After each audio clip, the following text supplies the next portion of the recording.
that a knife? No, this is a knife. Welcome to They Mostly Potted at Night. Mostly. I apologize for my terrible Australian accent. Having a flashback back to when Crocodile Dundee came out and everybody was talking in terrible, terrible Australian accents. But I am Salem, joined by my co-host Graveyard. Hello. This is episode 79 of our weekly All Things Horror podcast. When America fell behind on gory horror, Australia said, "Hold my forsters." Whether it is insane rednecks or saltwater crocs, Australia will always find something to kill you. So join us with a director spotlight from the land down under with Greg McLean. If you know who Greg McLean is, you probably know Wolf Creek, because I think that's his thing. That's right. what most people know him for. But anyway, he did Wolf Creek. Then there was a sequel, Wolf Creek 2. There's also a movie, which is a lot of the same people, but also produced and directed by Greg McLean, called Rogue, which is about a big crocodile. Imagine that in Australia. Yes, and there's supposed to be Wolf Creek 3 coming out some point in time. We'll probably cover that along with the TV show when we get to it. Yeah, there is a TV show. The interesting thing about the TV show is it kind of shares one of the actors with Rogue, which is interesting. I don't know. I don't think it's the same character, but it's one of the same actors anyway. Oh, I didn't know that. Well, a very minor character from Rogue. Oh, okay. It was the first person that got eaten. Off screen. Got it. Yeah. Officer Longmire. If you ever watched the Longmire show, that guy. He was the first one to get eaten in Rogue, and he's also in Wolf Creek, the show. I don't know in what extent. I've never watched the show, but like when you looking through it on like your, whatever service you have, and you highlight Wolf Creek, the show, the picture that pops up was a picture with him in it. Oh, nice. And I was like, oh, I know that guy. But I don't know who he plays or what goes on in the show. I have no idea. But yes, there is a show that is related to the movies. Yes. So I guess we'll start Wolf Creek unless there's anything you want to add. No, I'm excited for this episode. Right now, yes, Wolf Creek. I'm just gonna. The beginning is basically like 3 party kids, 1 guy, 2 girls. Guy is Australian, but he's from like big city Australia, and then there's 2 British girls that are like traveling cross country. That's like a thing that it's not a big thing in the US, but it is a big thing in Europe. So like, like in the US, it's like, oh, we're gonna go backpacking across Europe, right? That's their big thing to do. Right. In Europe, it's we're gonna go backpacking across Australia. I don't know why, but that's their thing. So a lot of like college age kids, like they backpack across like the big stretch of Australia. And then Australia is like, yeah, there's a lot of beautiful places, but there's a whole lot of nothing in between. Just a whole lot of red dirt. Right. Yeah. There's nothing there. So like, so there's long stretches where there's nothing there, but backpackers and they hitchhike and stuff and whatever. That's their jam. So we got 3 people. They buy a car and they're like going on this long trip together. Kind of again, this part stretches out for quite a while, but really the only thing we need to learn out of this is there's like kind of a weird little love triangle kind of thing going on. To where like it appears that the one girl slept with the dude, even though the dude supposedly has a girlfriend back in Sydney, and then the other girl has a crush on him. That they have like a weird little like kiss or something, and that's really it. It's not revisited at all, but that's really the only thing we need to know. So they go to this big crater. It's like one of the biggest on the planet. It's called Wolf Creek. It's like Wolf Creek, whatever, meteorite national park. Yes. So they go check it out. They're like, oh, this is cool. They go back to their car. Of course, the car won't start. So they like, because you're not allowed to camp or have a fire. And it's kind of cold because it's like in the desert. So they decided to spend the night in their car, and they decide that they're gonna like try to trek back to town, or maybe somebody will show up in the morning to help them out. So they like kind of pack it in their sleeping bags to like camp out for the night. A truck with big lights comes up behind them. I think they were kind of like telling weird stories about being spooked out about UFOs or something. So there's like a weird thing where they were like, oh, they thought it was a UFO. I don't get that. Yes, that Like I it's mean, on a road. It's at the same level as a car. Why would it be a UFO? I don't get well, what they were doing. in fairness to them, that the desert outback UFO lights is a big folklore legend in that area. Right. But like they So were looking at the road they drove in on. So like why would your mind go to UFO? If you're looking straight up, I get that. I understand that. But it was on the road. Whatever. Yeah, this guy, Australian guy, kind of like, when you picture like outback Australian, like the stereotypical outback Australian, sorry, white outback Australian. This is the guy. He looks exactly well, like he's got the hat with the snake yeah, skin hat band. He's got yes. like flannel shirt with the sleeves ripped off, the dirty ass jeans, a big old knife on his belt. He would have fit right at home in the bar in Razorback. Oh, for sure. For sure. Yeah. So he basically, he comes up, but he's like, charming and nice. And he's like, oh, I'll help you out. They're like, oh, can you give us a ride back to town? He's like, no, I'm going the other way. He's like, you guys can just stay here and wait it out till the morning. Or, I'm going to give you, I can bring you back to my camp, he calls it. Yeah. And he's like, I can fix your car real quick. And then you can, we can leave like first thing in the morning. And they're like, oh, how much is it going to cost me? He's like, oh, nothing. It's free. It's got to help each other out here. So they drive back to his like camp, which is an old like abandoned mining camp. Mm-hmm. And they sit around the bonfire, have a couple of drinks, and they're telling goofy stories. And he seems very charming, very nice. And they drink like this rainwater. Yeah, Yeah. they're like, he's like, here, have some rainwater. It's good for you. So yeah, they're all like, ooh, yummy, slurp, slurp, slurp. They all pass out. Yes. Well, he was not drinking the rainwater. Right? Yeah, he was not drinking rainwater. He's drinking liquor of some kind. Yes. So the one girl wakes up tied up in like I don't know, like a tool shed or something. She manages to she's like zip tied on her hands and legs. She manages to cut her bonds up with some glass. She manages to escape through a window, and then runs around like trying to find out what's going on. She finds their car, which has been like completely dismantled. Then she's like, okay, that sucks. So she's like looking around, trying to find out. She hears something from one of the other buildings. She peeks in the window, and the other girl is like beaten and bloody and like chained to like a post in the middle of this like garage. Yeah. And Mick is in there, like, obviously teasing her, like pretending to shoot her, like, basically threatening her, then full on sexually assaulting her. I mean, it's like not pleasant. This is essentially Australian Last House on the Left. Yeah, more or less. So she's like, okay, I'm going to distract them. So she goes and lights their car on fire since it's been dismantled, it's pretty useless, right? Right. So she lights it on fire, and then she throws a lantern in the old campfire, which is still like smoldering. And then she runs back to her hiding spot. The lantern blows up, and then so Mick hears the fire. He goes outside to put it out. She runs in,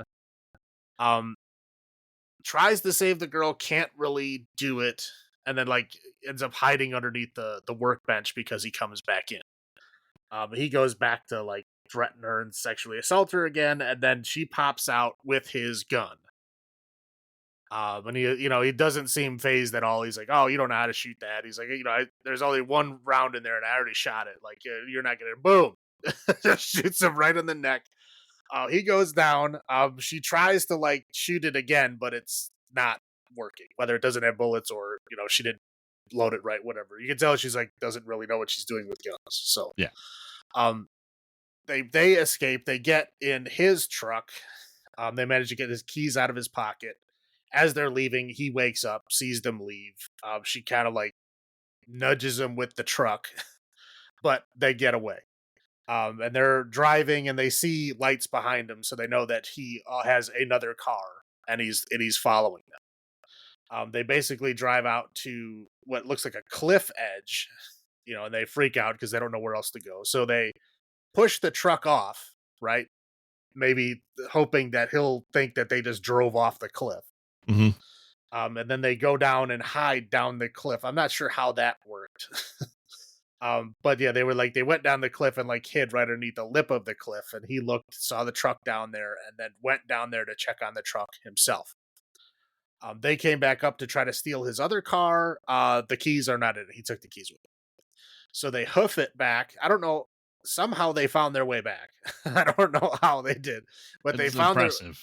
they found their way back to the compound.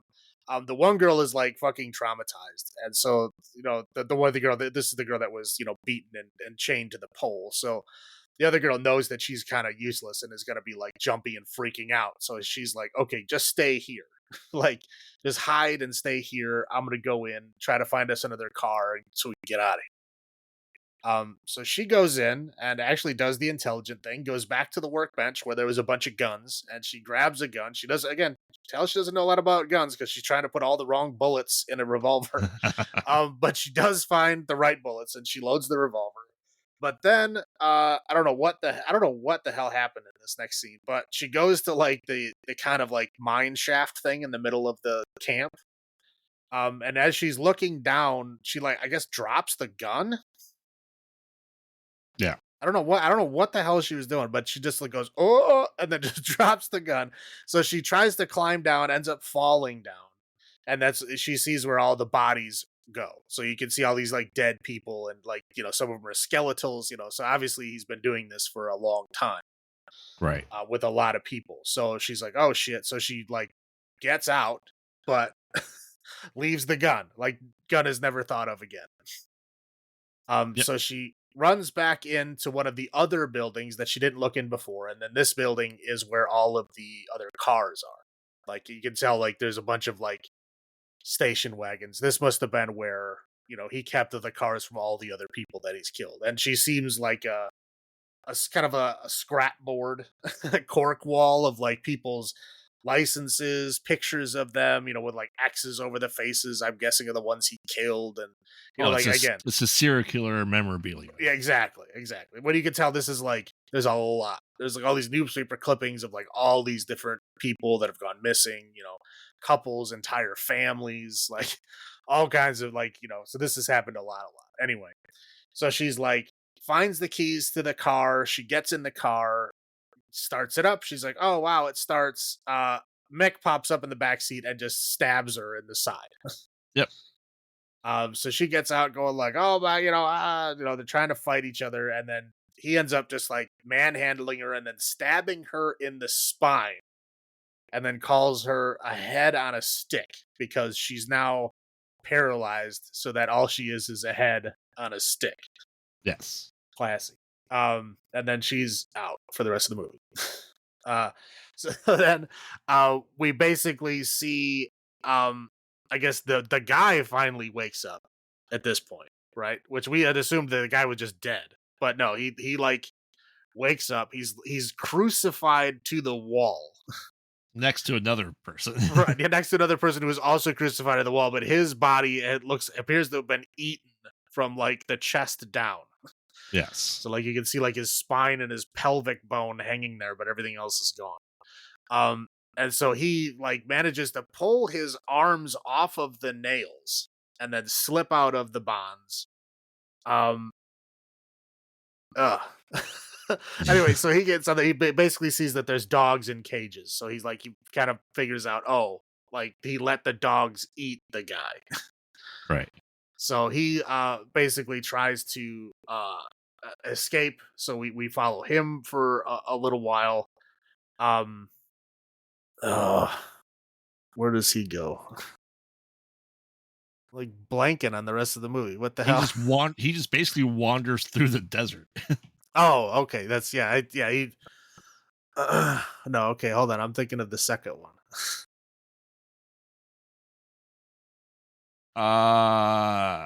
He just gets shot, right?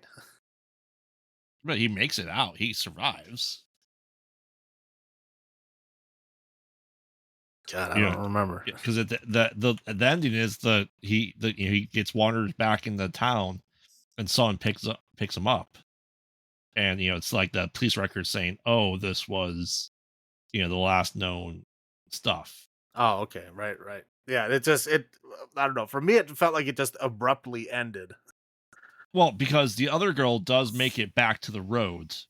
She goes out and then she gets picked up by, you know, a motor couple, and then Mick, shoots the guy. Well, yeah, Uh, it was just an old. Now, okay, now I remember that. yeah, It was just an old man, yeah, and then he shoots the old man, and then she tries to run away in his car, and he right. just like runs her down. Yeah. Okay, Yeah. The guy pretty much passes out in the road and he's picked up by a couple and he gets airlift to the hospital. That's what happens to Ben. That's his story.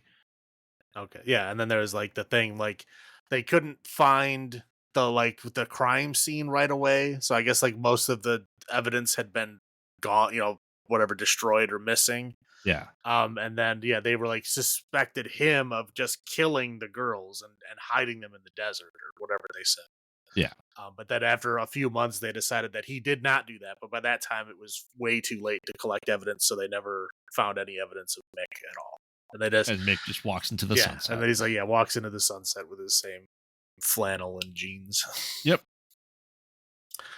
Yeah.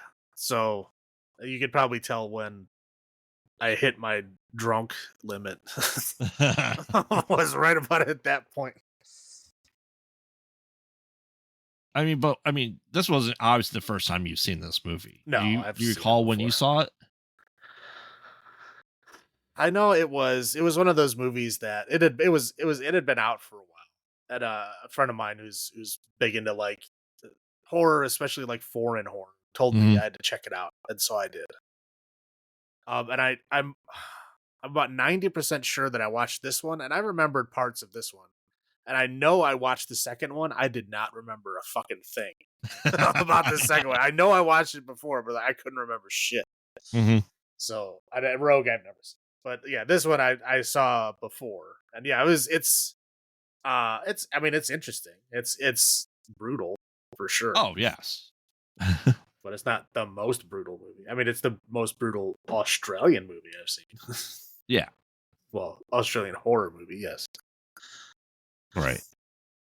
For me, I don't recall if I saw this, if it was released in here, if I saw it in theaters, or I know I rented it about right about it came when it came out available to rent, at least.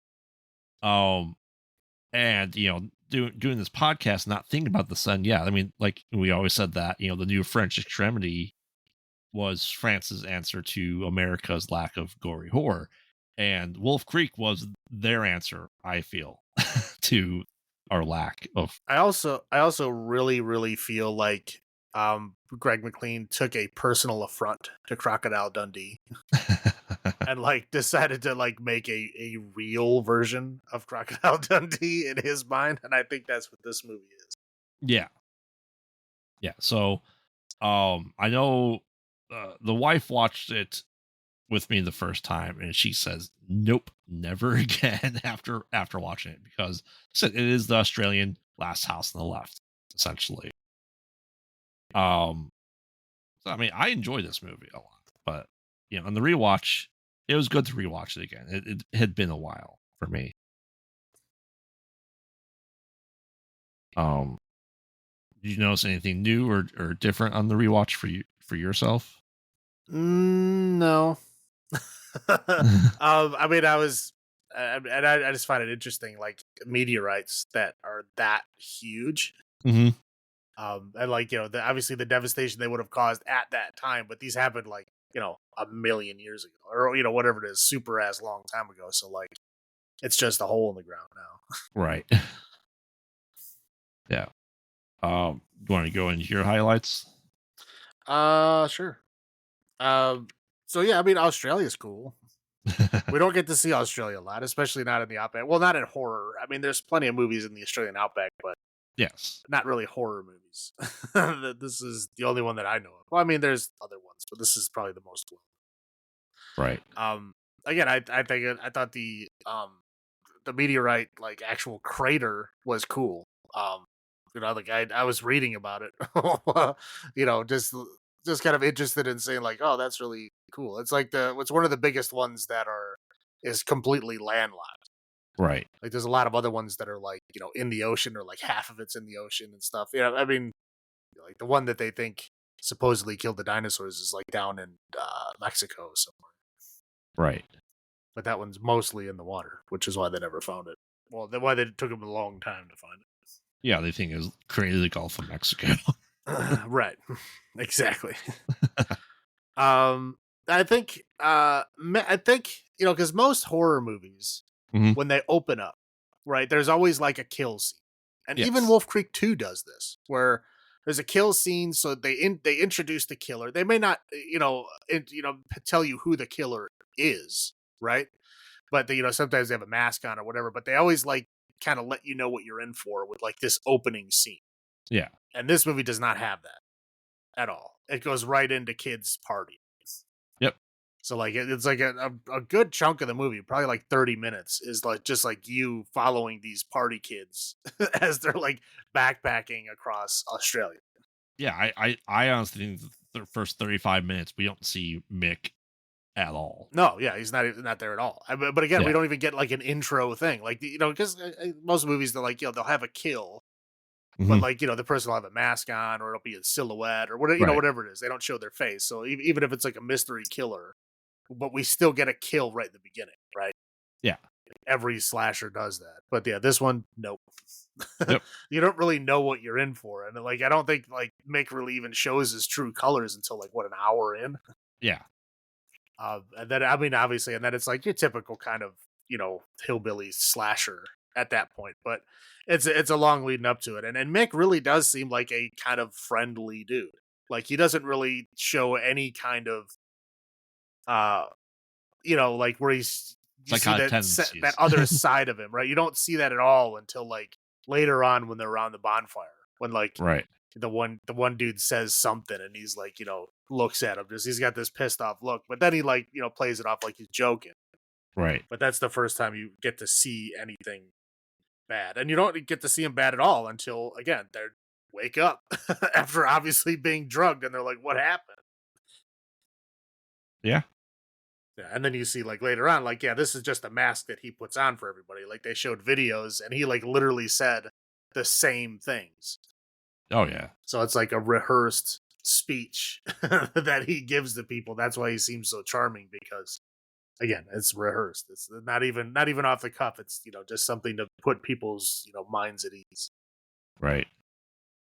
which is cool. And again, it's a bad ending, of course.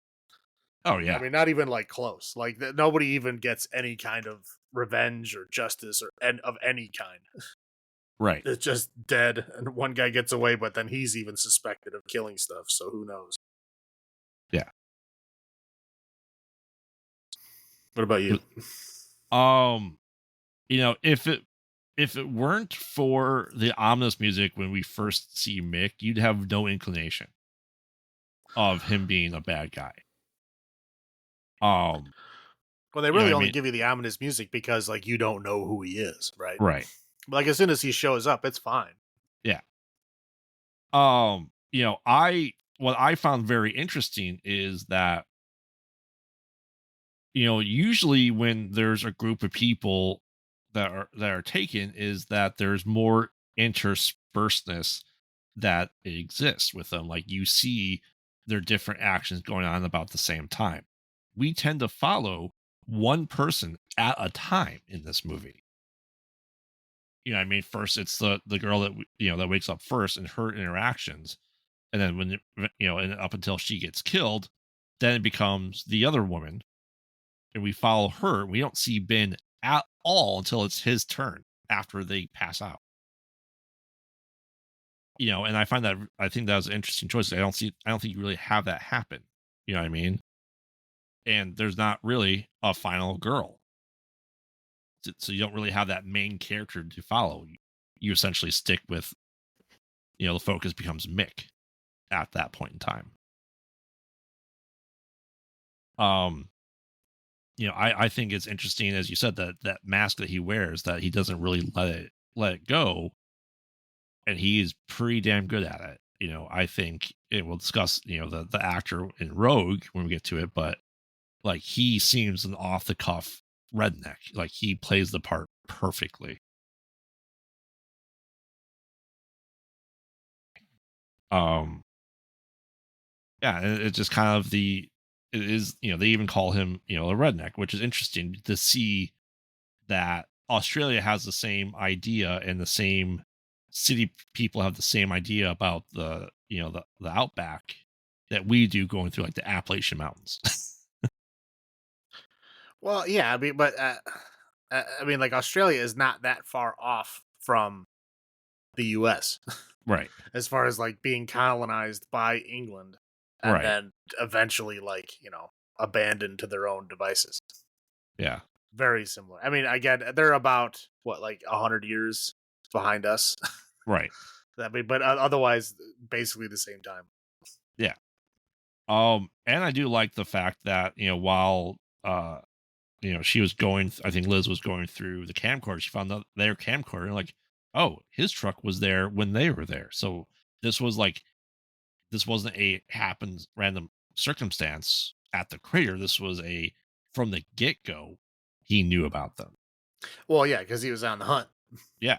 Because like his thing, I mean, you get bits and pieces of this from this movie and also from the other one, but basically he finds a woman that he whatever likes, and then he like captures them and keeps them around for For months. months. He Yeah. says until he gets tired of them and kills him, and then he goes and looks for another one. Yeah. So yeah, and so apparently he was out on the hunt because the last one that he had was still tied up dead in the garage. Yeah. So I mean, I said I think it was the practical effects were great. And I like all that for it. Like I said, it is a raw movie. It's rough, especially for that time period. And it wasn't like that oversaturation and everything was just that, that we got in, say, our mid 2000s here in the United States. But no, I think, yeah, it was just an overall great look into the rednecks of Australia. Do you want me to go to my low points? Sure. All right. Correct me if I'm wrong, but you can easily break your zip tie handcuffs by doing it over your leg, right? Yeah, nobody knows that though, and again, that's not a common thing. I know. I mean, obviously, I know that, but like a lot of people don't, Yeah. and it's something that you have to know. And if you do it wrong, you're gonna think it's impossible. So Yeah. Um. So I was just kind of astounded by that it took that long because those zip ties. The reason why you do that is because they have that the breaking point isn't the cable itself; it's the connector, right? yeah, it's the little Yeah. piece that slips into the grooves. Yeah. Right. Um. And his for him being kind of this outlaw, this renegade, he was leaves his guns open in the dumbest spots possible for people to be able to get them. Like, Well, I mean, yeah, he wasn't expecting anyone. The dude was crucified. yeah, One girl was chained to a post, and the other one, who he thought was like the weakest one because she was like trying to be nice to him and stuff, he had tied up in a shed that he didn't think she'd be able to get out of. right. So yeah, well, he's not a person. Well, again, he's also been doing this for a long time. So So he's getting I'm saying, sloppy. yeah, if he's killed a couple hundred people and no one has threatened him, or it never happened to where he had to worry about it before, yeah, he's gonna get arrogant and he's not gonna give a shit. Yeah. Um. And then I think they try to do. I think they tried and failed to do the misdirect with the UFO lights. Like, oh, if you've never seen this before, maybe it's going to be about aliens. To talk about the rocket lights that exist in the outback. Nope, just a guy. And man, I would be terrified driving hundreds of miles across the outback with literally nothing around you. Like no Yeah, gas station, nothing. yeah. I mean, it's like if you look, they have a road that goes from like the east coast of Australia to the west coast of Australia, and there's like stuff on the coast, there's a whole lot of nothing. Right. And then there's a town in the middle of Australia, and it's there because it's like resupplies people that are driving from one end to the other. And then literally the roads are so like empty. They have what they call land trains. Have you ever seen those? Yeah. Yeah, they're this like there's semi trucks that literally have like 5 or 6 like trailers just all linked up because again, it's just a straight fucking road. Yep. Like you don't got to turn, you don't got to do nothing. It's just one straight fucking road. So you just attach all these fucking trailers to these huge trucks and you just drive for days. Yeah. Those are my low points. How about you? Yeah, no, I mean, yeah, waking up tied up never good, right? I mean, I can't imagine like waking up and just being fucking tied up. Like, again, it's that whole thing. When you wake up and you obviously someone has fucked with you when you're asleep. Yep. That's like a horrible fear for me. I don't know what it is, but that's like if somebody ever would like send me a picture or like a movie of people fucking with me, like when I was asleep, that would be I would be terrified. Anyway, yeah, I mean, sexual assault, not fun. Yep. Thankfully it wasn't as bad as a lot of other movies, but it's still there. And yeah, like basically Mick is like hill folk. Yep. He doesn't have a inbred family, but I'm waiting. I'm like Wolf Creek 3. I bet you is gonna have some kind of like family. It's Oh, you're got saying it's going to go wrong turn? yeah. He's gonna have a partner or something at that point. He has to. Not only that, but he's probably getting old now too. He's like 75 or 73. Yeah, exactly. Right? Yeah. That's it. All right. So do you want me to go first for our number of dead tourists? Because that is the theme of these movies. Well, yeah, they're all the same thing. You go right ahead, buddy. Like I said, I enjoy this movie. I enjoy it for what it was. I think we're pretty nitpicky really for the low points because there wasn't a lot to really nitpick about, I feel. Just because it was generally a pretty solid movie. So for that, I will give it 8 dead tourists out of 10. How about you? Yeah, I'm close. I mean, it's a good movie. It's definitely like a rewatchable movie. Mhm. So yeah, I'll give it. They'll do 7.5 dead tourists 7.5. out of 10. Yes, and that's one thing. If you hear about all the stuff Mick is, he's xenophobic to the point where he kills non-Australians. Yeah. Well, he doesn't really say it much in the first one. Mhm. I mean, you can kind of infer that. Right. That he only goes after tourists, but he really doesn't like speak his bigot mind in the first one. We really get that one in the second one. Yes. All right, so I'll go into the recap then for the second one. As you stated off, this movie starts off with the introduction to Mick. So we know, it's been, I think, 8 years between these movies, something like that. Something like that.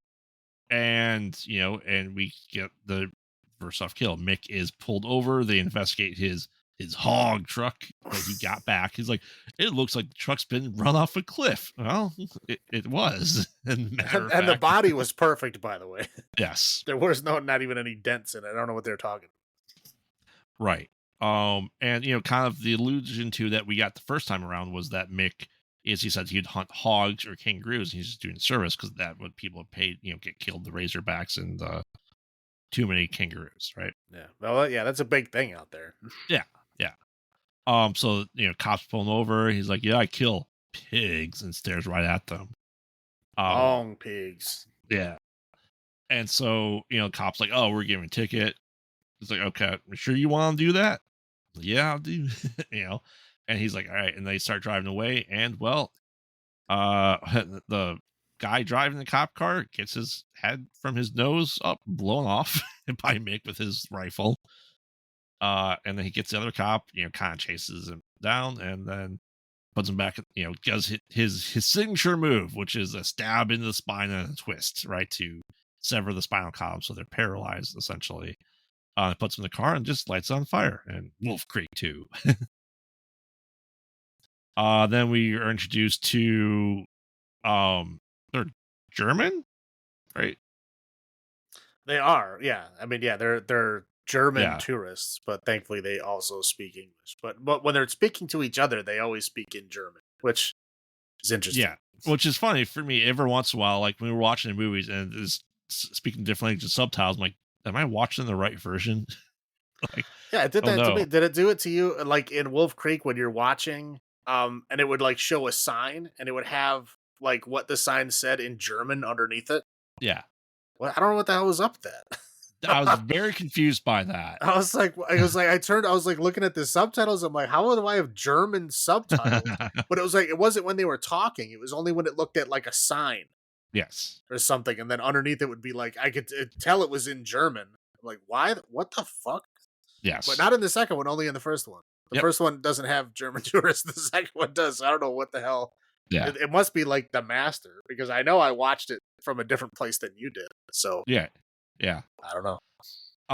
Yeah. So anyway, we kind of meet up with the German tourists. They're going to Wolf Creek Crater as well. Surprise, surprise. And kind of just Mick kind of goes after them a bit, right? He kills the guy right immediately. I don't remember his name, Rudger or something like that. Yeah. Rudger, like the great Rudger Hauer. Yes. Um. So yeah. So now we're like, okay, he's clearly going after tourists at this point. Well, yeah, because at this, like, this is where we really get it. Because at this point, he starts calling them fucking Nazis and like Yeah. Krauts, and like he's really going with like all the bad things to say. Like, it's like okay, but he didn't say that shit in the first one. No, no, no. So yeah, they are literally hitchhiking across Australia. And they eventually get to a camp, and he's like, you can't park out here. It's a national park, right? Um, it's like, oh, yeah, you didn't put out the fire. It's like, well, I put water on it. Well, that's like peeing on it. It doesn't matter because that's not how you put out fires. Pouring water doesn't put out fire. You throw dirt on top of it. You know. So anyway, he eventually shows up. He's like, "Oh, yeah, I'm not with, the national park. I won't get this to you."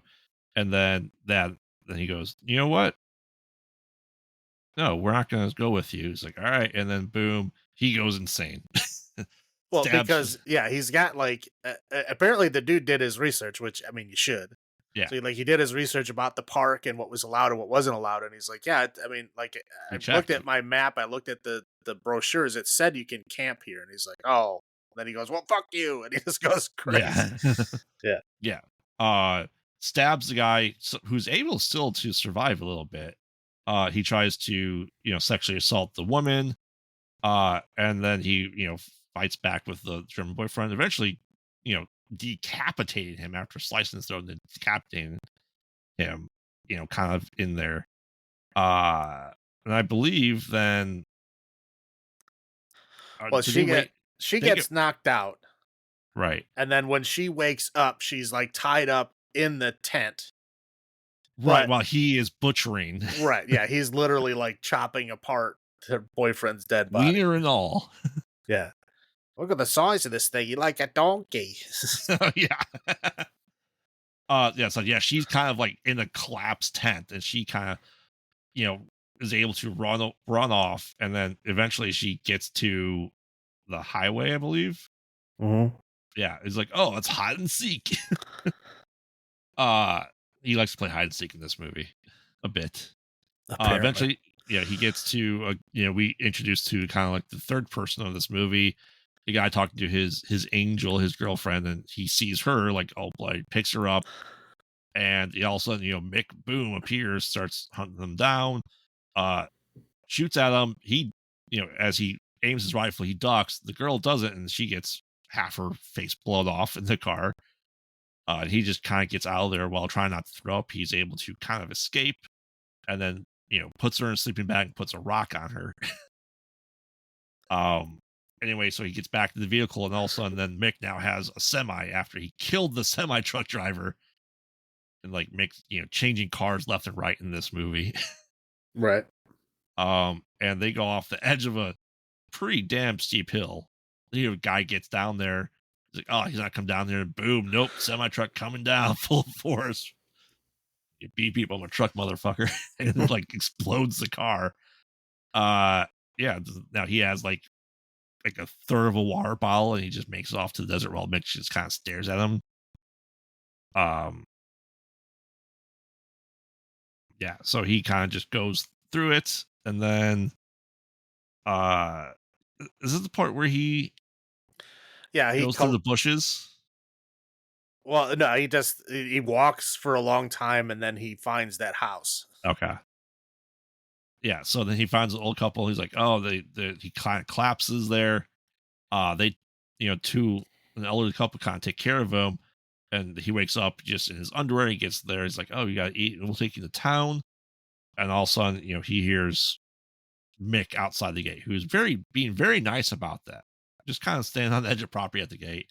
The old guy gets his gun. He's like, shoots his sculpture that's in his yard. He's like, Mick's like, all right, I'm out. He goes back in there, like, oh no, his gun's gone, and boom, dead.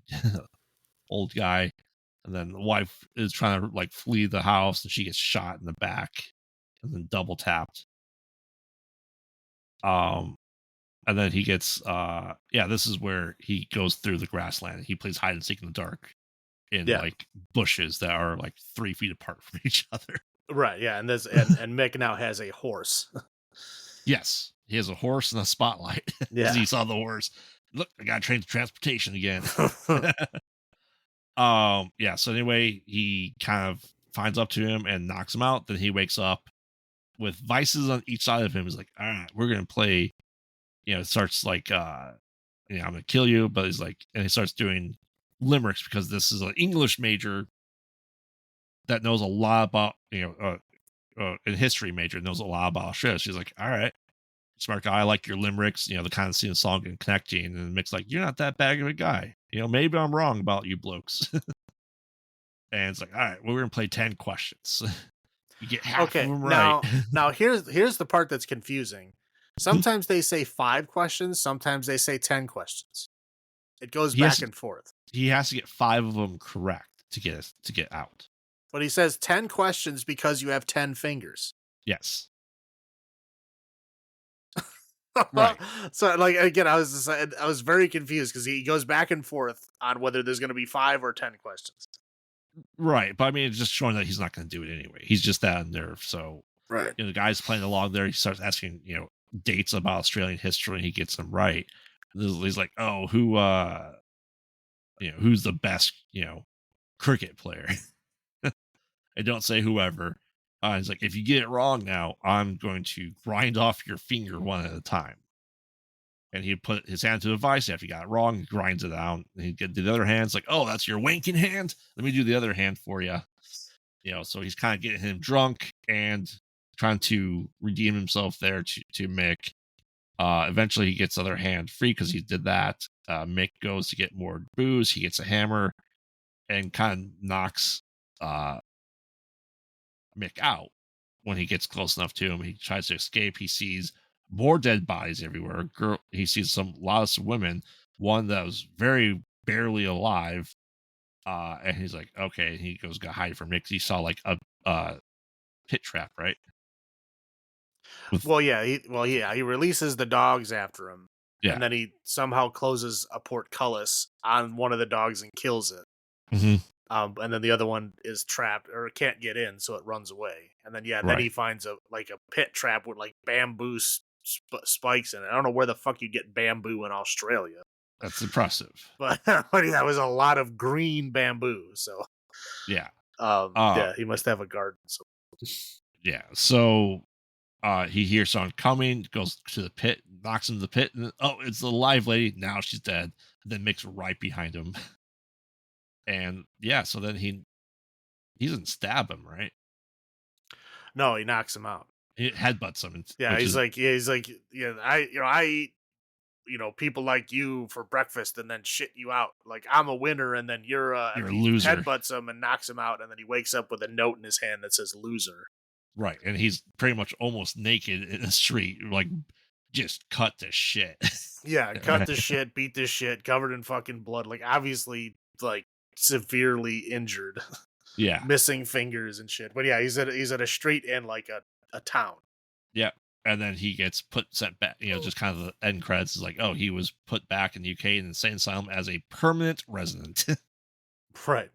Yeah. And Mick walks into the sunset, Yep. into the TV show, essentially. Yeah. I know I watched this movie as well when it came out. Could I remember really anything from it? Not at all. Yeah, dude. I was just like, I know I've seen this. I know I Mhm. have. And I nothing. I mean, I didn't remember a whole lot about Wolf Creek 1, but there at least was some things I remembered. This one, not a damn thing.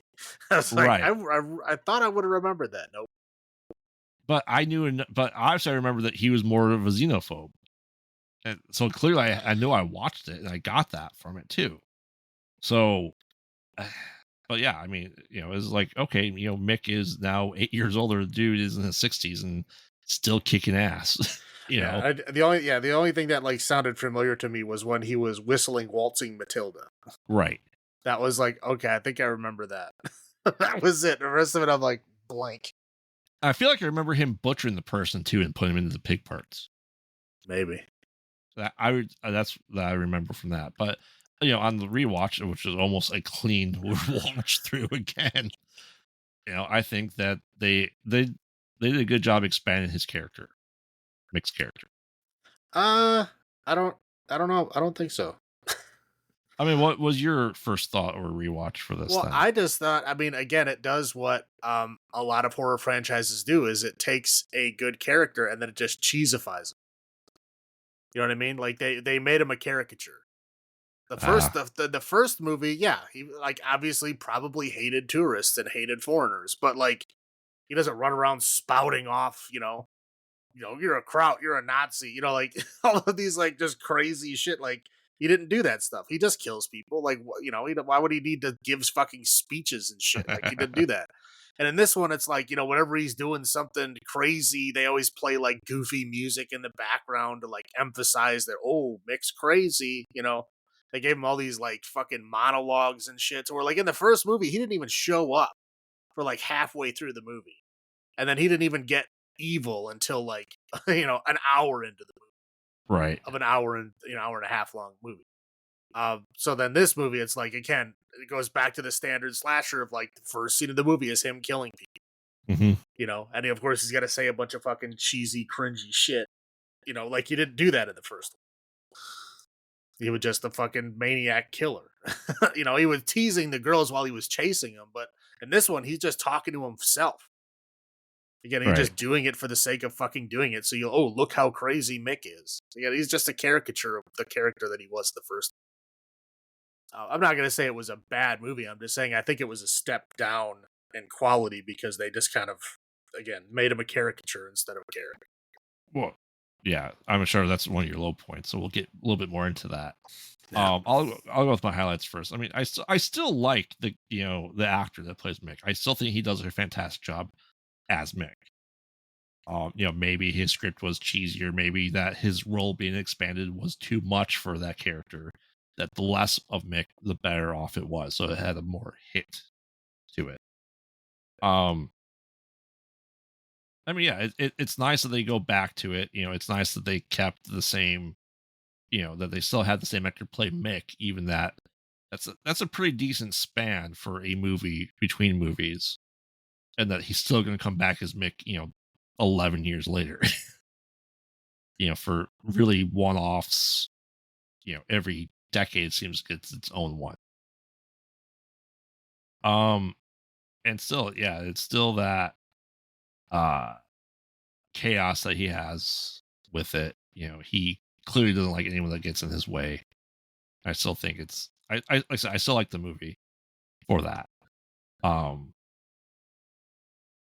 And it's nice that he's still kind of like, when he met new people like that with the elder couple that was taking care of the guy, that he still put his facade on, at least temporarily, until he had the advantage, the upper hand to them.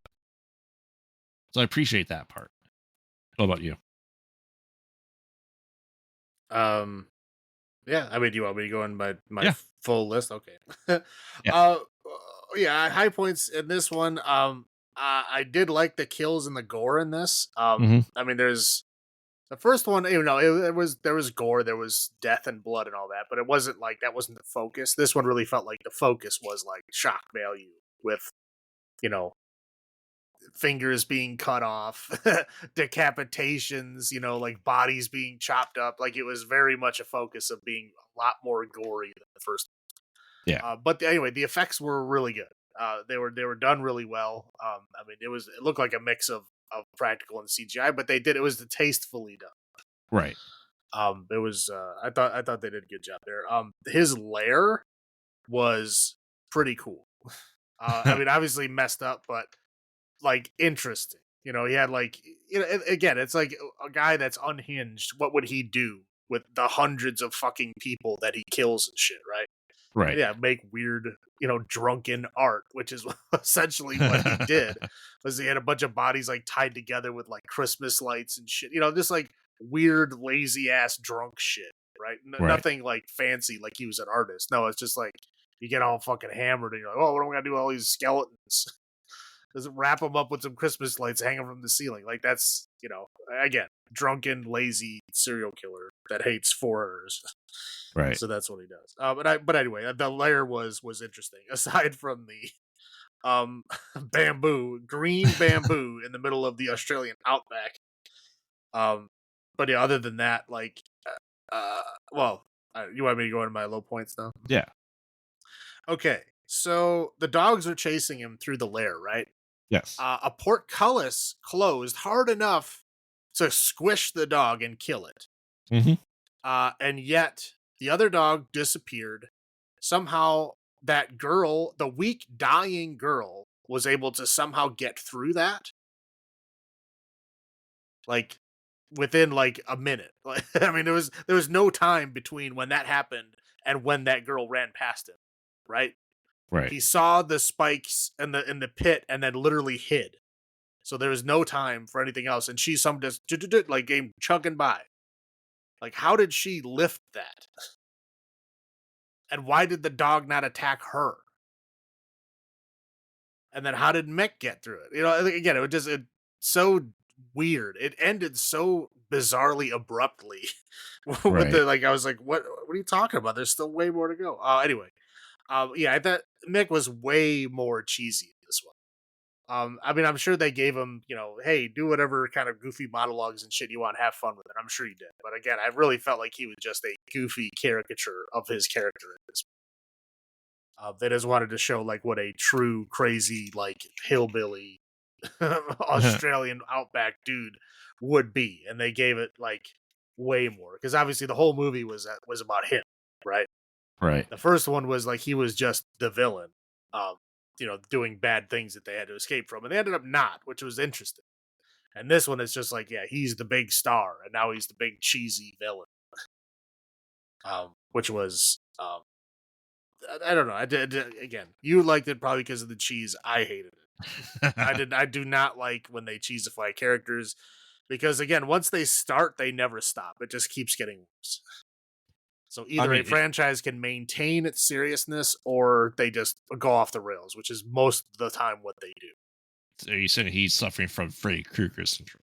Yeah, exactly. Like start off terrifying and then end up being cheesy almost immediately.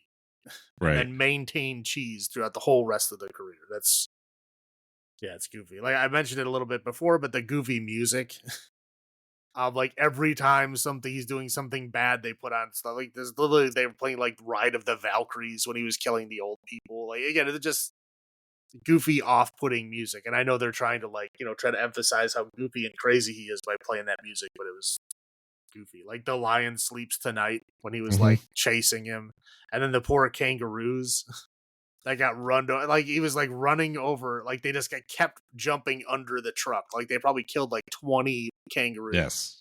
while he's singing along to "The Lion Sleeps Tonight." It was again like unnecessary. Um, yeah, I mean, sexual assault again, not fun. And this one, I did not like the ending of this one. I felt like it was very abrupt and very goofy. Like the first one, yeah, he got away, right? Hmm. This one, he didn't get away. Like Mick left him there. Yes. Why? He killed every other guy he came across, and this guy like killed one of his dogs and like hit him in the head with a hammer. Why the fuck would he let him go? His dirty limericks. I mean, but again, yeah, dirty limerick might get you to like survive a couple extra days, but like he hit him in the head with a hammer Right. and killed one of his lady friends and one of his dogs. Like, okay, dude. Obviously, he doesn't give a shit about animals, but like, I'm sure the girl was still alive. Right. But anyway, I mostly just focus on again, the first one he was just like a normal guy, a psychopath for sure, but like a normal like human person. You know, like the first thing they like he gets shot in the neck. Like, you know, obviously he can bleed and he gets injured. He's not supernatural. Right. Um and this one it's like they really just made him like a force of nature.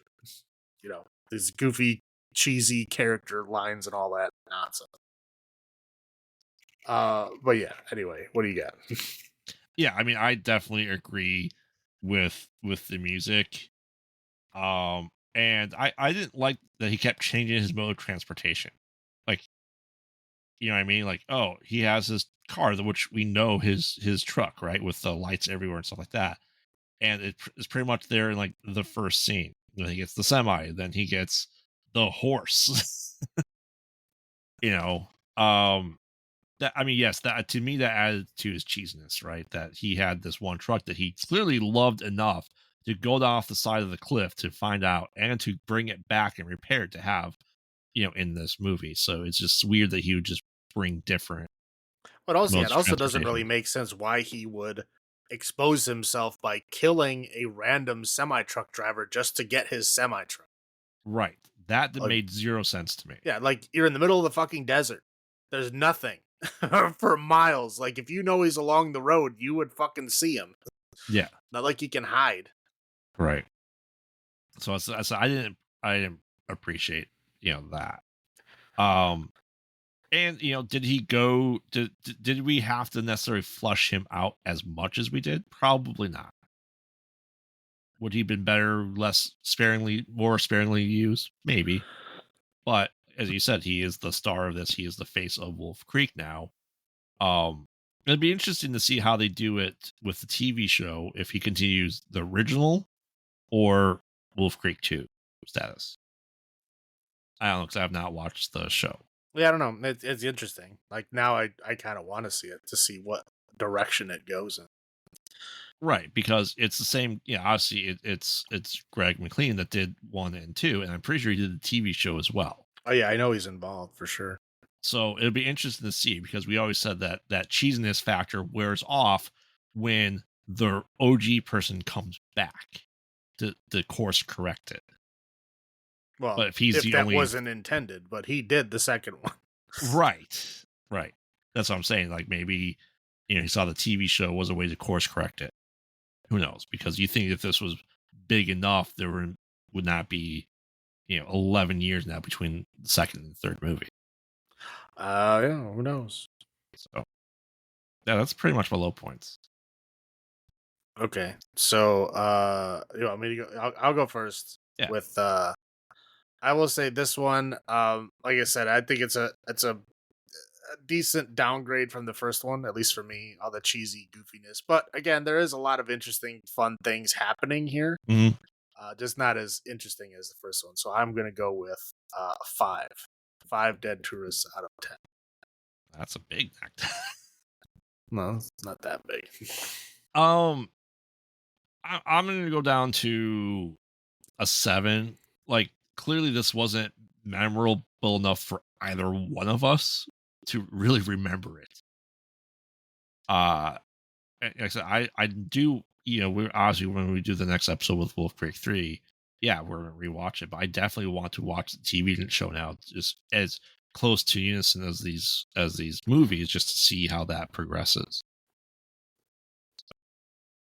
I don't mind the cheesiness, obviously. Right. So All right. So the third one here is Rogue, which actually came out between Wolf Creek and Wolf Creek 2, but that's okay. oh, we're just it was easier to kind of go to Yes, Wolf we're Creek 1 and 2. thematically doing them, Yeah, and that's fine. But yeah, so it came out. And Mick is in this movie, but he is. you would not know Yeah, it. you would not recognize him unless you had just watched Wolf Creek. Like even then, I was still like, "Oh wow, that is him." Like it took me a minute. But anyway, he's in this movie. He plays a very minor role in this. But I mean, there's not a whole lot of lead up to this. It's like we get American business like guy who's like a travel writer goes on a Australian like riverboat tour. Right. So he's in this like, unfriendly Australian bar. Go figure. Right. It seems like every movie that takes place in Australia has an unfriendly Australian bar. Maybe that's the only type of bars they have. I don't know. Like every Australian movie has an unfriendly bar in it. I'm sure there's lots of friendly bars there, but like every movie, I guess the movies we watch, there's unfriendly bars. So Oh anyway, yeah, so he sees there's like kind of like a crocodile. I don't know if there's an issue or like anyway a presence in the area, and that has like kind of attacked people in the past. But I guess that's normal when you live around alligators or sorry crocodiles. But like like it happens in Florida, and those are a lot smaller, right? But like in Australia, they're giant. So you imagine, and it probably happens a lot more. It would happen a lot more if there was more people, for sure. Um, anyway, so they get on this riverboat tour. The captain of the riverboat tour is I knew her as the captain or the pilot of the ship from Pitch Black. I don't know what else she's ever been in. Silent Hill. Oh, that's right. Yeah, she was in Silent. Yeah. Yeah, so that's her. She's like the leader of the tour, like the tour guide. The company's named after her, so yeah. Well, named after her dad, her last name. Yeah. So then there's like we get like American travel writer guy who I knew him from Alias. You said you knew him from. I didn't say I knew him from it. The wife Yes, recognized my. Is that the teacher from Never Been Kissed? And I go, I have no idea. I don't know, but he's been in other things. I knew him from Alias was the first time I saw him. Anyway, we get Sheriff Longmire is in it in a very, very minor role.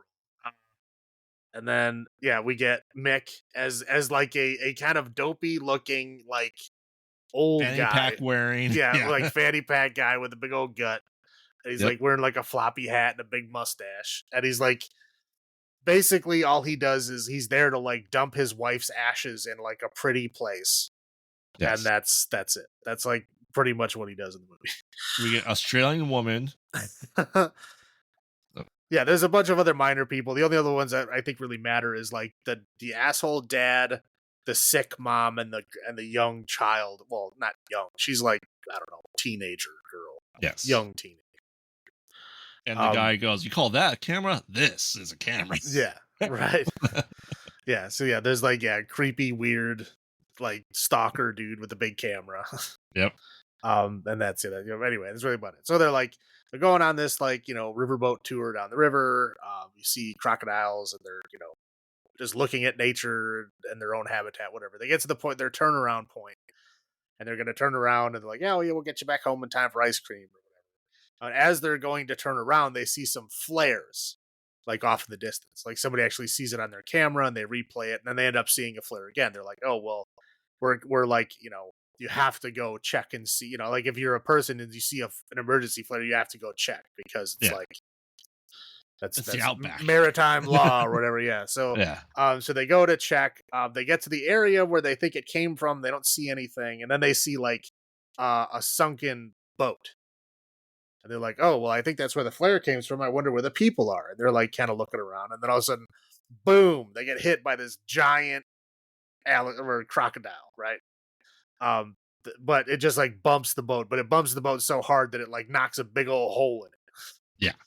So they have to like immediately go to the nearest land, which is like this little like island in the middle of the river.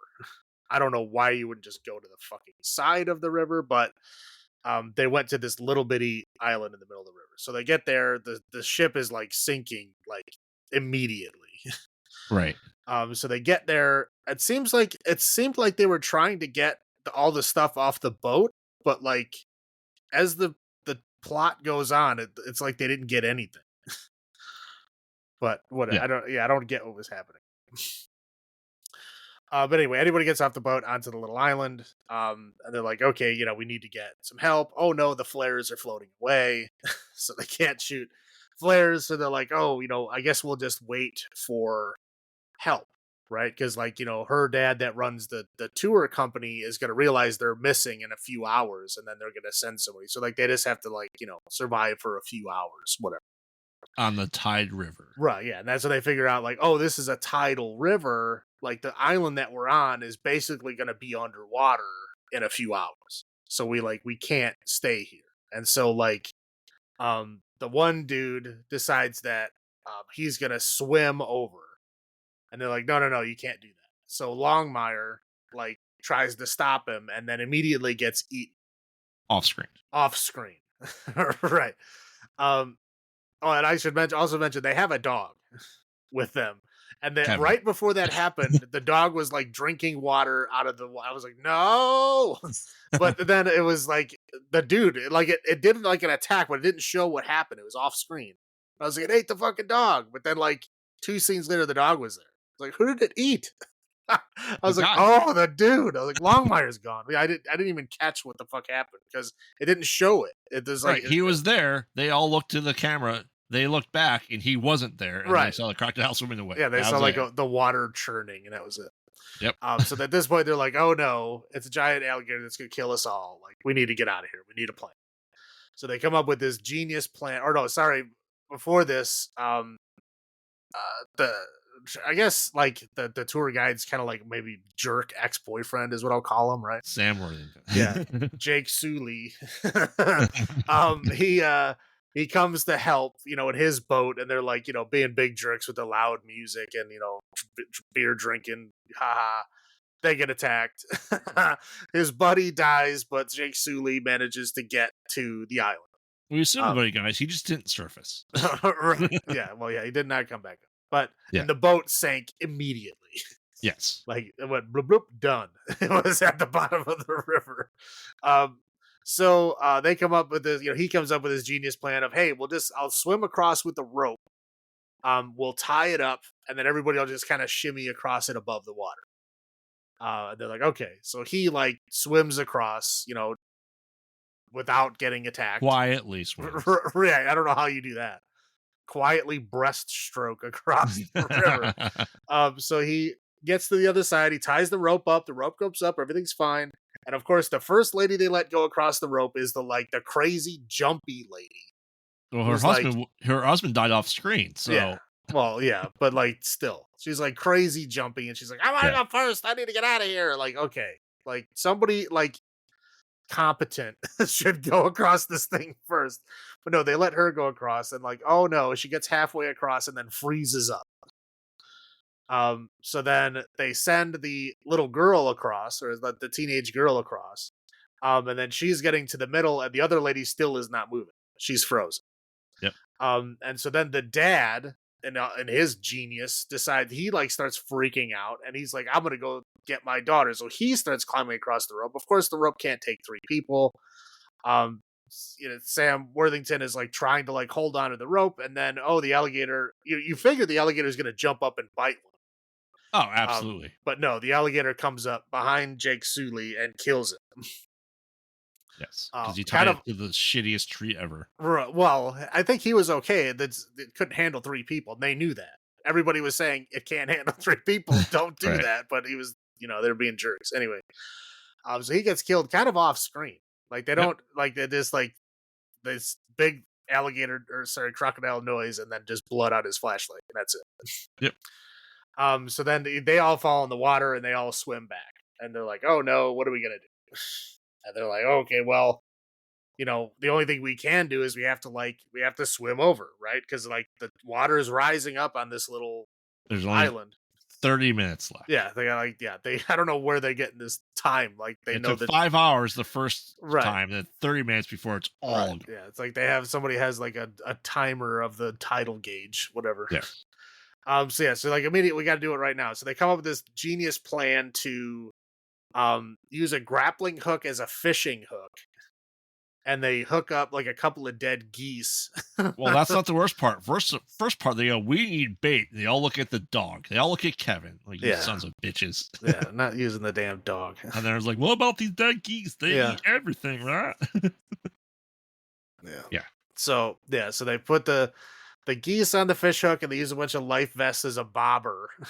Mhm. And they're like, okay, as soon as it grabs this thing, you guys all scramble. And then hopefully it'll, waste enough time trying to eat these geese and hopefully get stuck with the hook that everybody will be able to make it across before anything bad happens. So they do that whole thing. Everybody's like waiting. The tour guide lady comes over to like check on what's going on and basically makes the dude promise, like, if anything happens to me, you have to take care of Kevin. Kevin's the name of the dog. Yep. And he's like, okay. But he's like, get over to the other fucking side. Like, get over to where you got to go. Like, he's like, I'm going last, but no reason for you to do it too. So she starts moving over to the other side of the island. As soon as the alligator takes it, everybody jumps in the water and goes. She gets like stuck, because everybody makes it to the other side. And since she had such a late start, she was like in the middle of the water. Right. Alligator comes back, blood in the water. She's gone. Yes. And then so he's like, oh shit, now what do I do? All right.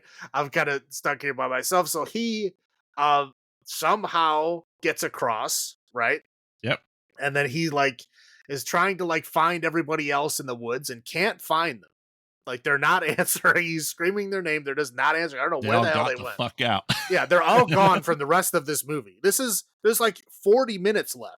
Yes. And they're all gone from the movie.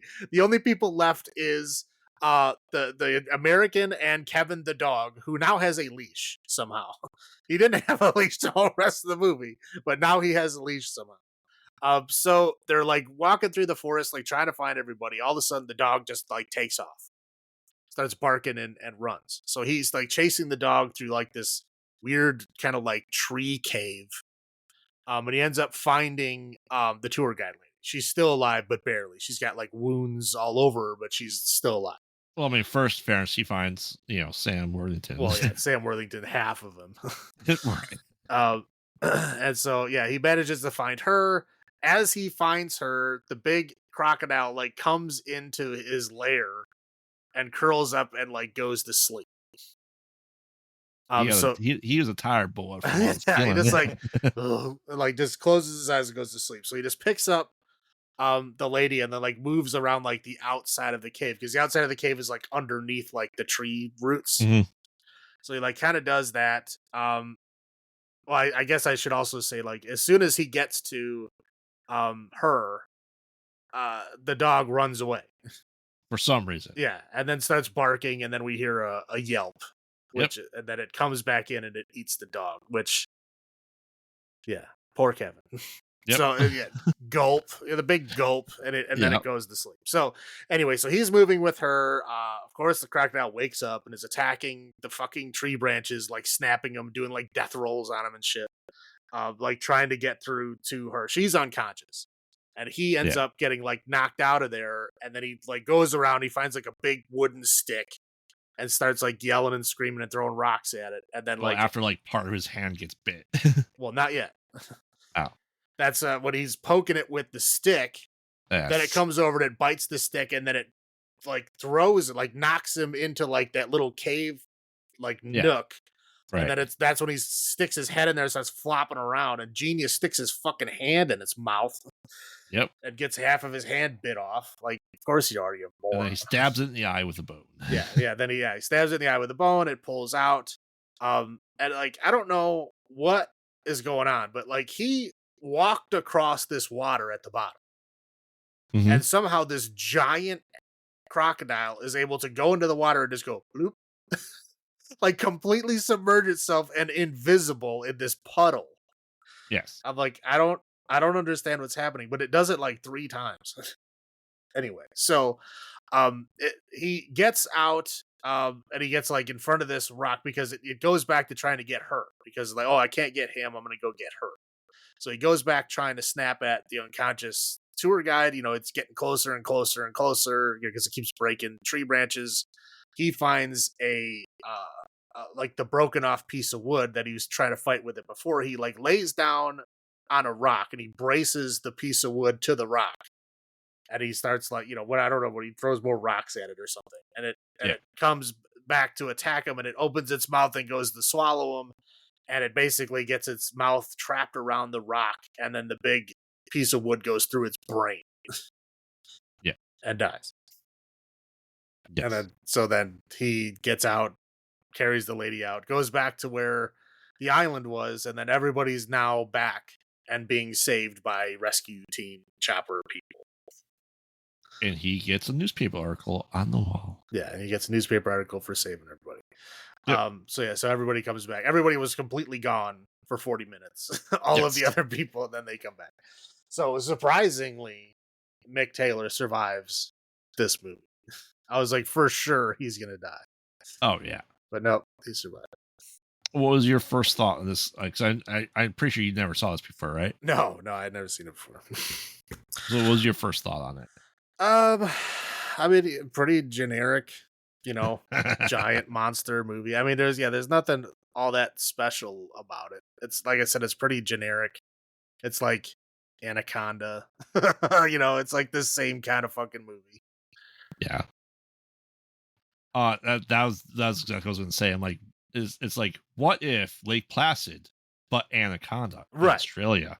It's the same. Yeah, it's like generic script. Like you just put different like universal pieces in there. Yeah, and with all that stuff, the wife watched this one. She's like, "This is nothing like Wolf Creek." And I go, "Correct." Yeah, not at all. Nothing like it. Do you want to do your highlights first? Sure. Yep. Let's see. Sheriff Longmire Mm-hmm. was cool to see him, even though he died immediately. The pilot from Pitch Black, like I said, she's not in a whole lot. I did like the landscape though, like the actual like river landscape. I'm pretty sure like the island and stuff was like a soundstage. But everything else was. Yeah, but like the actual river tour and like the actual like landscapes and stuff were really, really nice. Yeah. Like I said, there's a lot of like beautiful places in Australia I would love to see in real life, but I'm terrified to go there. Because everything's out to kill. Yeah, because there's like spiders that are bigger than fucking me. There's like all kinds of like everything's fucking poisonous there. Like, I mean, something's gonna happen to me. Like, I would love to like, oh yeah, let's drive across Australia. That'd be cool. I would fucking die from something stupid, I'm sure. I'll get bit by some fucking spider, that you're gonna die in 4 hours and the nearest hospital's 5 hours away. It's gonna be something like that. Yeah. But I mean, it's beautiful there. I mean, it's interesting there, but yeah, I'm terrified. I guess. Well, I didn't talk about it before. I guess I'll add it in now. But like the actual story of Wolf Creek was inspired by 2 different serial killers that were in Australia. Yes. One of them specifically was like kind of like hill folk people that lived in like trailer parks and like they kind of Australian hill folk, right? Yep. Australian trashy people, and they would prey on backpackers. Right. And they would do that. They would literally like bring them back to their compound and like torture them for days and steal all their shit. And yeah, when they eventually caught them, they went into like their like vault, and they had like all kinds of camping equipment. They had like tons of stuff. Which is, it was like most of it was like brand new because, kids that go backpacking, they go buy brand new shit, right? Yeah. So that was like all the stuff that they had. It's fucked up. And the other one was there was a guy that was a long haul trucker that used to do like the coast to coast drives, and he would like pick up people and kill them. And the way that they actually found the guy is a terrifying story. I don't know if you know this story. But he picked up a backpacker girl off the side of the road and like attacked her, assaulted her and everything, and she ended up getting away. And she ran out in the middle of the fucking desert and then just like went underneath a bush and hid. And he searched all around, but never found her. And he left because, he's like, whatever, the desert will kill her. And she ended up getting found by somebody. Oh, wow. And she lived, and she was able to describe the guy, and they actually finally caught him. But there was a bunch of people that they found dead that they convicted him for killing. Right. But anyway, terrifying story. So, I probably should have brought that up before. This had nothing to do with gators, but everything to do with Wolf Creek. But yeah, the landscape, Australia, is a cool place. And then of Right. course Kevin was fantastic. Yes. Whose name is Patches the Wonder Dog in real Aw. life. What about you? You got some high points? I mean, yeah, it is stunningly like the Green River. Like it'd be amazing to go in the river through a canyon like that. Now, a tidal river would be terrifying. Yeah, no thanks. But yeah, I mean, I legit have nightmares of like Florida and being alligators everywhere. I'm like, I'd be so afraid to like by the Nile River, just Crocs laying everywhere. I'm like, I'm gonna get eaten. Right. But this is actually inspired by a true story as well.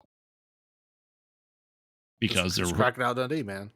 Yeah, I mean, but no, the giant saltwater crocs, they do exist. Mm-hmm. So this isn't like megalodon, type shit. This is like legit sizes of crocodiles. And I like the fact that they kind of go into like, if you go to get water from whatever here, you have to do it different times of the day because the crocodile will learn your routine as it hunts you. Yeah, it's a patient, predator. It's terrifying. Because most people run on routines. Like, oh shit, the crocodile will learn my routine. Yeah, and and the fucked up thing is they can also run faster than you on land, just not for very long.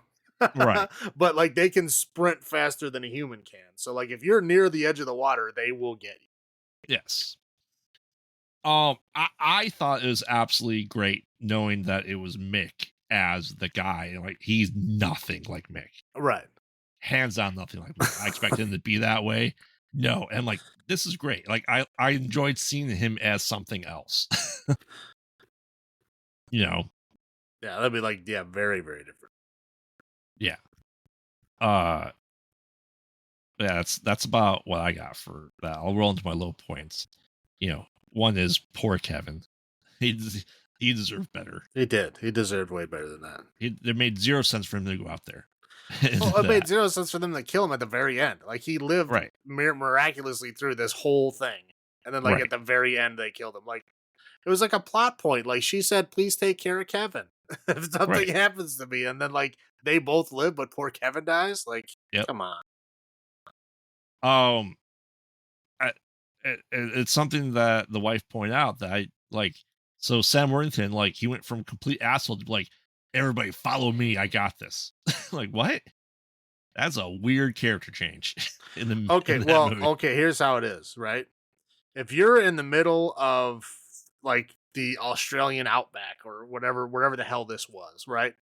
And you got some local good old boys who are fucking assholes to you in normal social circles. But if something happens to where the land is now dangerous, who else would you trust to help you? That's true. You know what I mean? Like, yeah, the other fucking assholes, everybody knows that they're assholes. Nobody likes them in real life. Like, there's not a thing you want to, like, stick with. But if anybody knows the land and knows how to get you out of here alive, it's probably them. Yeah. So, yeah, his friend fucking died. Like he dropped all of his bullshit pretenses and we're just like, yeah, we're in survival mode. Let's go. Like, so again, who would you trust to get you out of that? It would probably be him. But yeah, when you get back to the real world, are you going to be buddies? No, absolutely not. But respect to the skills of nothing else. A lot of stuff off screen. We know it's a crocodile. Why so many deaths off screen? Right. Obviously not in the budget. And then to your point, okay, just because you're on the island, the crocodile can still get you. Right. It doesn't matter how high the water is. You were able to get onto the fine. The boat was partially off of it too. So, and it's 25 feet long. It will get you. It doesn't matter if the water is rising 4 feet or not. It will get you. Like that's the entire plot point of the movie. That made zero sense for that creature. Like, oh, it's a crocodile. Guess you can't go on land.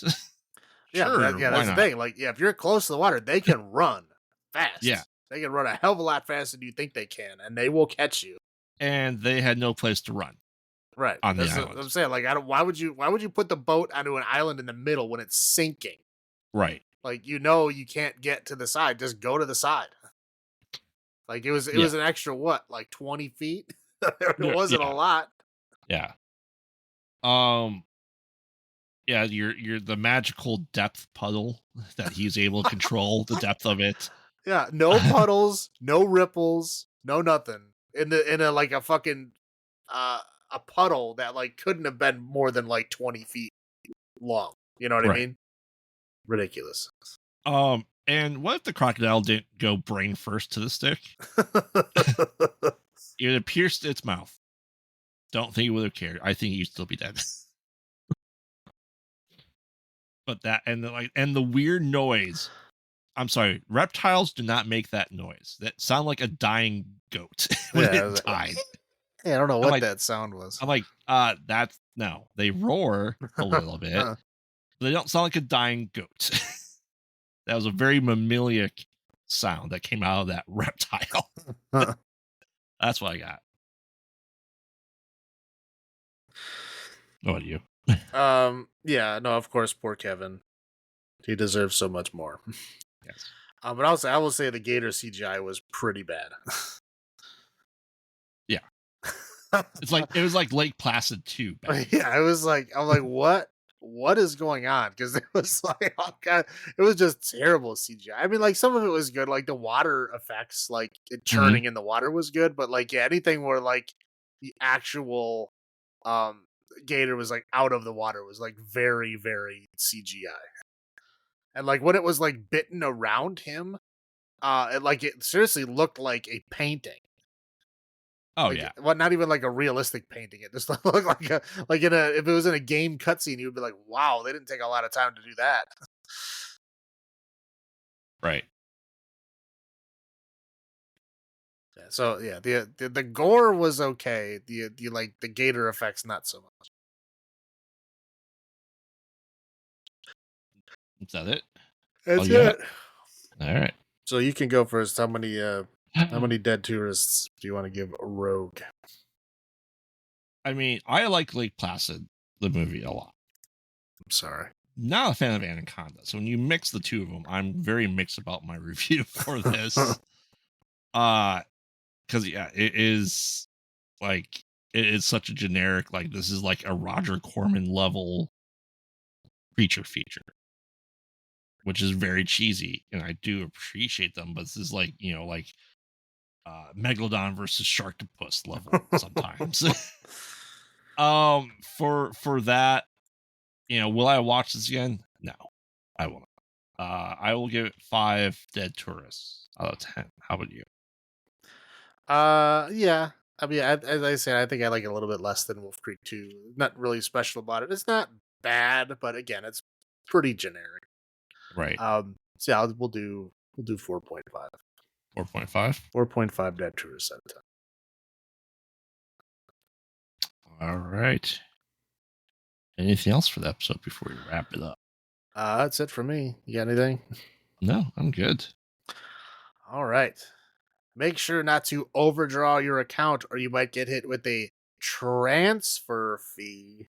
And the Ah. fee may be your body and or soul. So whether a witness to death, a ghostly STD, or evil host jumping, our next episode is for you with Fallen, It Follows, and Smile. So make sure to protect yourself in more ways than one, right? Yep. But basically, yes, the movies that feature an evil entity that moves from person to person in some way, shape, or form. Mm-hmm. And that's what it did. And two kind of modern ones in there. Smile was brand new. That was like what, last year, 2 years ago? Yeah, last year. That was last year. It Follows is that modern-ish. It was the kind of the start of the, as we like to point out, as they overly state, elevated horror. Elevated horror. Yes. I don't know if it was. I don't know if it's elevated horror. It's just like interesting. It made horror interesting again. It wasn't just Yes. another generic, franchise sequel. It was something interesting and new and fun. But anyway, Fallen is a Denzel Washington movie from back in the '90s, which I don't think you've ever seen. I have not seen that. You'll be in for a surprise. It's better than you think it's gonna be. Like I said, you hear Denzel Washington in '90s, and I feel your eyes rolling. Preacher's Wife, yeah, that's why I haven't. All right, that's what you expect. Trust me, it's a good movie. It's actually pretty good. Well, I'm excited for this because I know It Follows was one of the movies that helped get you back into horror. Yeah, it really was. I mean, I had never stopped watching horror movies completely, but I always was very, very disappointed when I watched them. But I tried to avoid them as much as possible. But that was the first one that I watched that I was actually like impressed. I was like, oh wow. Maybe they can be good. And then that's when I started just being a lot choosier.